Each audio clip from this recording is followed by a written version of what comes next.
Okay, started tearing apart the Monster. First thing I did was replace the bolts and cleaned up the gasket on the exhaust. I cleaned up the head to make sure that when it's running I can see if there's any leak. I did replace the bronze exhaust gasket with a new one, and I put new bolts in, and the only reason I did was because I wasn't liking these. See how the thread's all gone from the exhaust blow-by? I don't know if you can see it on the camera, but they're pretty bad, a minor issue. So I have them, so I was gonna put them on. Then I worked over to this carb issue because that's the main concern. The first thing I noticed when I pulled let me set this down, the reeds out. The reed box was just like this with no gasket between the backside and here. The gasket was on this side, which is kind of a no-no. You want the gasket in between the two metal parts. So that's the first thing I noticed right now. My plan is, I got a few of these units. My plan is I was just going to swap out the carburetor. I think that's the real issue here. I seen the video of where the carburetor on that unit was splashing all on the backside. It's too excessive to be coming out anywhere. It's not going to be coming out of the rubber boot. It's not going to be coming out of here. It could be the gasket at the bottom, throwing the fuel around. But I kind of have this thought where maybe the floats aren't working properly and it's coming out of this tube as it's vibrating, because there was a massive amount onto there. So that's my thought for right now. But I'm just going to replace the carburetor boot and everything for the unit that I have here, and I've been flying the crap out of this thing. And I will say it cuts out occasionally. I had some issues with this carb in the beginning just because of the way the needle valve was on top of the plastic unit, so it wasn't running properly. And I had a video on that. But I just wanted to make sure, so I'm taking mine apart here before I pulled this last bolt off, because I did see the gasket, and it's a different type of gasket than what he has over there, but I gotta think that it's the same. But notice the gasket. So I'm going to pull this gasket off.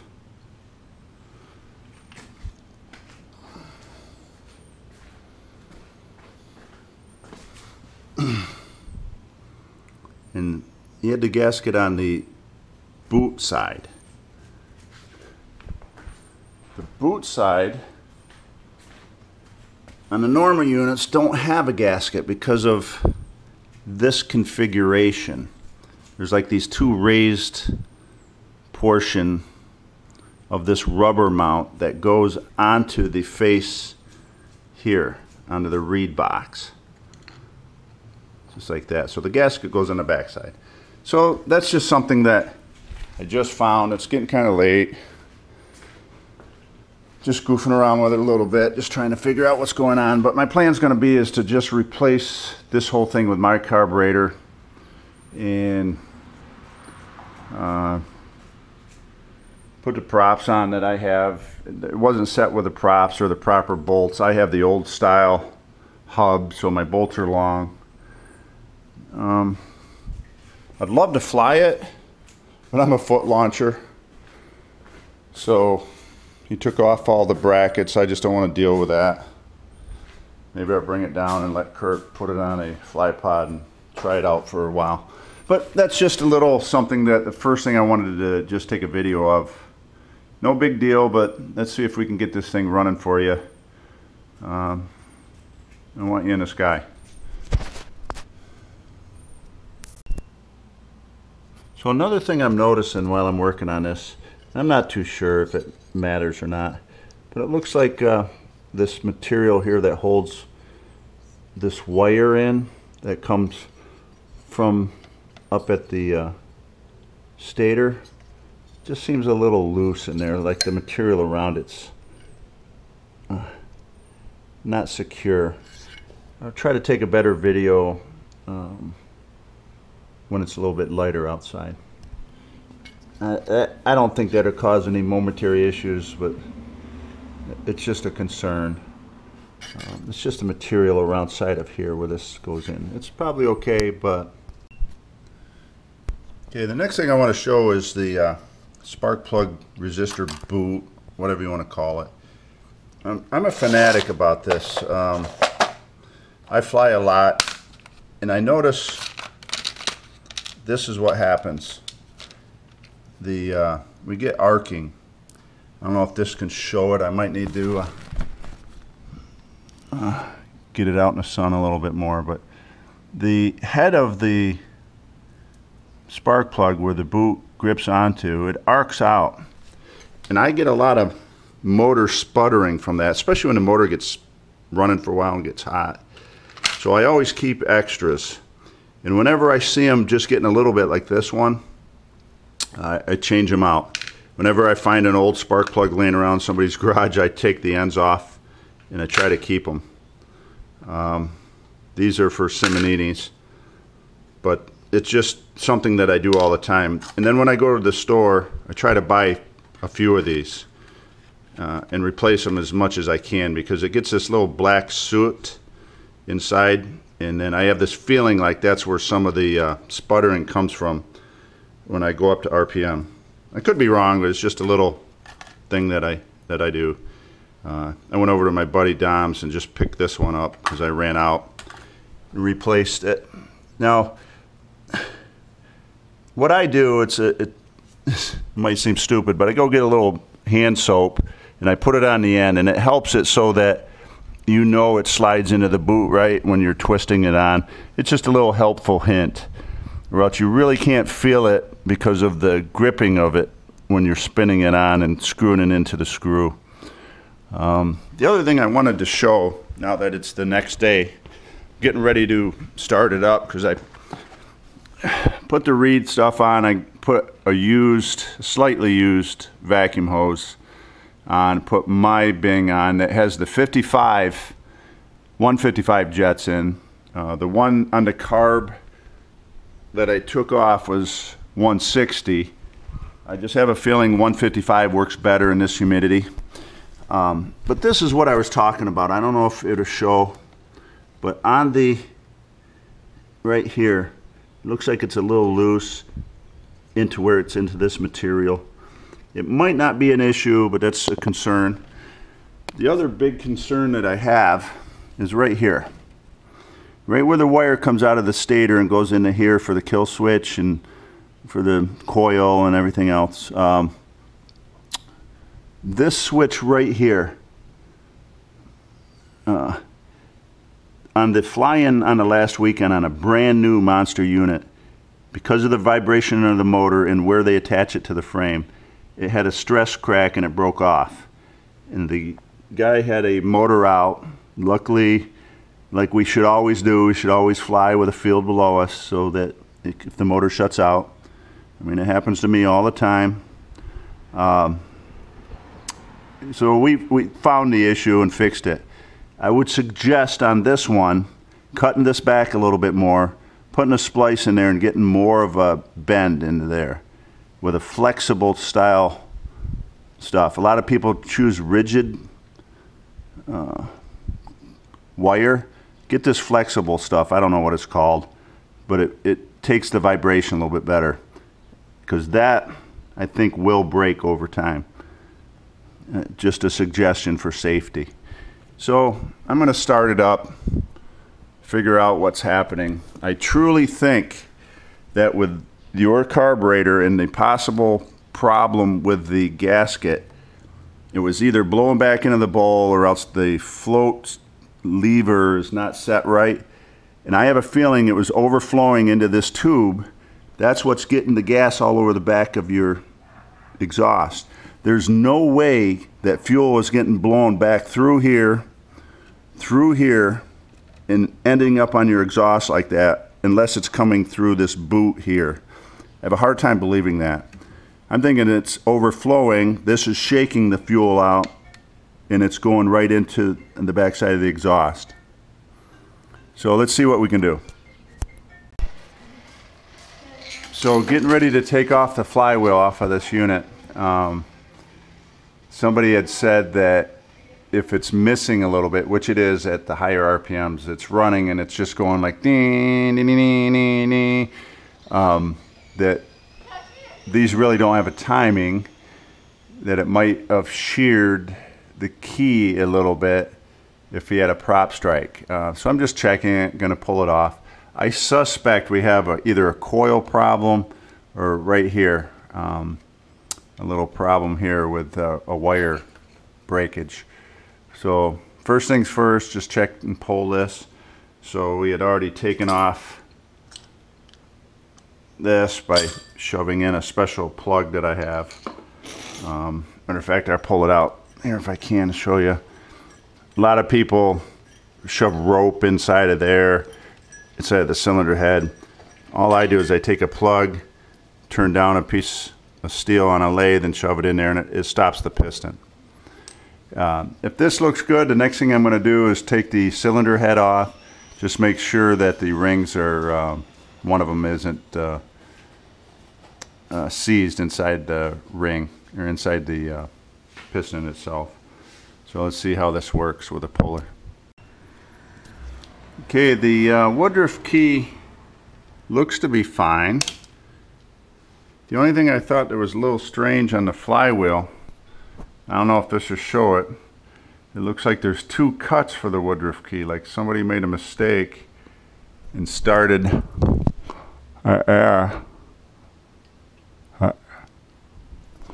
I don't know if this is showing it, but there's one, the real one's right at 6, and the false cut looks like they made a mistake, is right about 5 o'clock, maybe 4:30. So I'm gonna put this back together. Everything looks good. Okay, I just put on the flywheel and the pull starter back on. I'm getting ready to pull the head, so I just laid it on its side. The first thing I notice, and I don't know if this is going to show it or not, but somebody had this head off, because there's RTV around this cylinder head. That's a no-no. These cylinder heads are made and ground for no seal on it. It's like a domed type seal.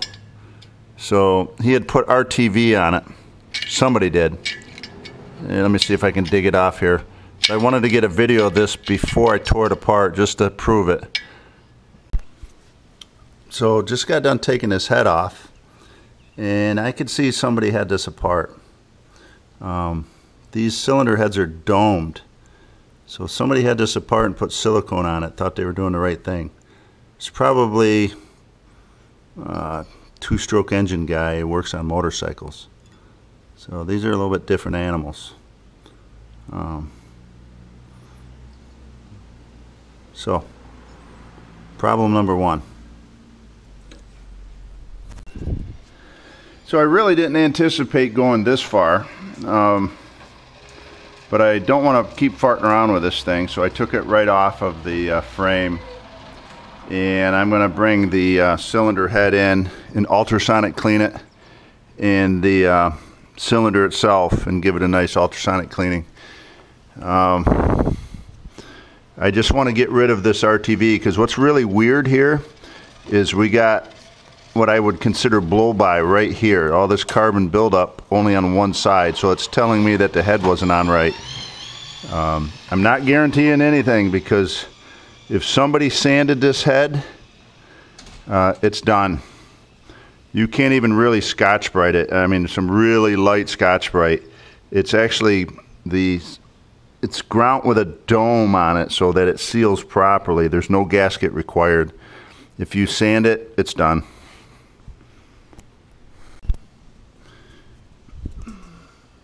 Okay, just took the cylinder head off. Rings are definitely free. There seem to be. So they aren't seized. The only thing I notice, which is kind of weird, there's a lot of black in certain areas down inside. So there's definitely was some blow by. See how this looks.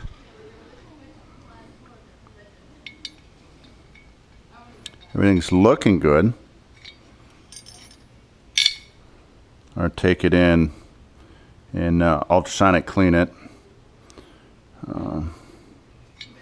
Then see what we can do, put it back together. Was going to take the piston off and clean the rings out so that there's perfect clearance in there. Still might. Let's see how that goes. Okay, just took the piston off the connecting rod. Everything's looking good. Little carboned up, or clean it up. That's not bad. I've seen a lot worse. But what does worry me is all this blackness down inside of here. Either blow by or something. So also on the connecting rod there's a little blow by. So everything else is looking good. I'll clean it all up and see if I can put it back together. Another thing I like doing is while I'm cleaning out the stuff, I put the needle bearing in the pin for the connecting rod to piston in a bag with some oil in it. Gives a little bit extra oil when it's apart. Okay, gonna do a little rant here. So I had taken the engine and originally looked at it, looked at the reeds, the gasket was on wrong. The float on the carburetor was set too low. I'm originally thinking the gas problem was it was coming out of the overflow in a real bouncy field and bouncing all over the back of the exhaust. There's no way that much fuel come off of outside of the carburetor and all of its stuff. But after I fixed all that stuff, I was running the engine up and it was just running like shit. There's no other words for it. High RPMs it was missing. So what I wanted to do was just pull the whole thing apart. And right now I just put it back together, took the cylinder head, the cylinder and the piston off. I have some pictures of that. But somebody had worked on this engine. And how I know that is there was gasket or RTV material right inside of where the cylinder head and the cylinder is. That's a no-no. These have a special ground domed type seal. No gasket, no O-ring, no RTV.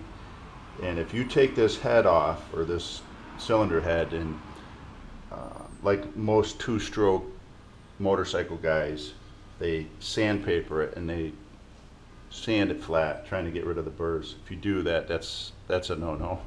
You lose the domed surface of it. Very minimum. You can use Scotch-Brite.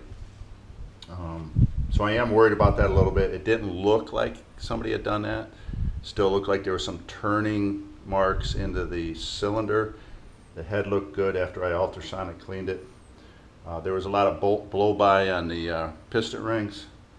But yeah, somebody had worked on this thing, so it scares me a little bit. I'm doing this in good faith for a guy, not charging him anything. I just want to get him up in the air. It's turned into more than what it should have. And like I say, after I tore it apart, it worries me that somebody else had torn it apart, not knowing what they're knowing, not knowing what they know. Excuse me, not knowing how to work on these things.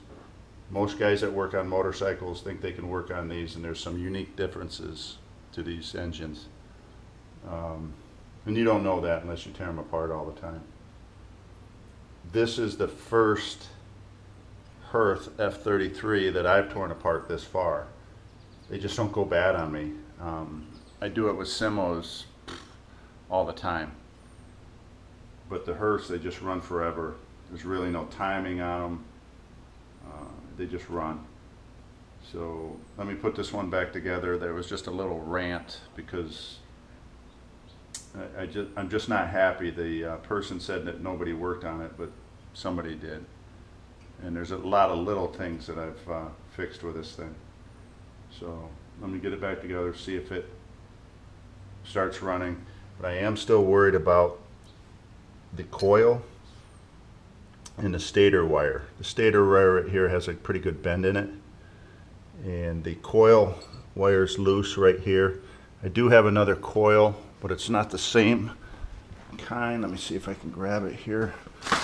Yeah. If it's not running right, I might try this coil. It doesn't hook up right, but see if it works. I don't remember what the ohms is supposed to be on the stator, but it runs good at low RPMs. It's at high RPMs that it was not running right. I'm hoping it was because of this gasket stuff on the head. If you see the pictures of the carbon buildup, it was only on one side. So yeah, there's the rant. Let me get it put back together.